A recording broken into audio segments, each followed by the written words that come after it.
Everyone, কেমন আছো সবাই? তো আমি এসেছি আমার পিসির বাড়িতে ঘুরতে। আর বিগত 2-3 দিন ধরে টানা বৃষ্টি হচ্ছে, তো বৃষ্টিতে অনেক জল জমে গেছে ওখানে। তবুও এই জলের মধ্যে দিয়েই ছপাং ছপাং করতে করতে আজকে আমি আর আমার পিসি দুজনে মিলে বেরিয়ে পড়েছি একটু এদিক ওদিক ঘুরতে যাবো আর কি। মানে এদিক ওদিক বলতে, পিসিদের এখানে একটা মন্দির আছে। আমার পিসির বাড়ি হলো বাঁশবেড়িয়া।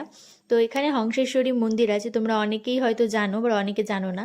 তো চলো তোমাদের সাথে দেখাবো মন্দিরটা। আর এখানে দেখো, এখানে প্রাণের শহর বাঁশবেড়িয়া রেখেছিল, আমার ক্লিপটা কিছুটা কেটে গেছে।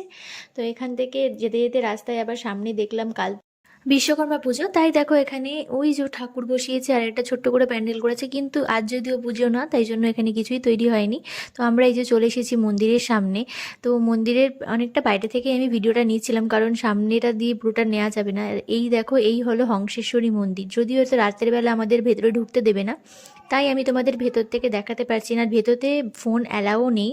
এই দেখো, এদিকে সিসিটিভি আছে বাইরে অনেক, এখানে ফোন বার করতে দেয় না। আর ওই যে দেখো মায়ের মূর্তি, এখানে কালকে সকালের জন্য আবার আয়োজন করা হচ্ছে। আর ওই দেখো, খুব কিশোরটায় একটা শিব ঠাকুরেরও মন্দির আছে একদম মায়ের মাথার বরাবর। আর এখানে না এই ওরকম পুরনো পুরনো অনেক বাড়িঘর আছে, এখনও অনেক রয়েছে, কিন্তু আগেও আরও বেশি ছিল। এখন সেখানে এগুলো ভেঙে নতুন বাড়িঘর তৈরি হয়ে গেছে। আর দেখো রাতের বেলাটা এখানটা দেখে তোমাদের কি ফিল আসছে? বেশ হন্টেড হন্টেড ফিল আসছে না?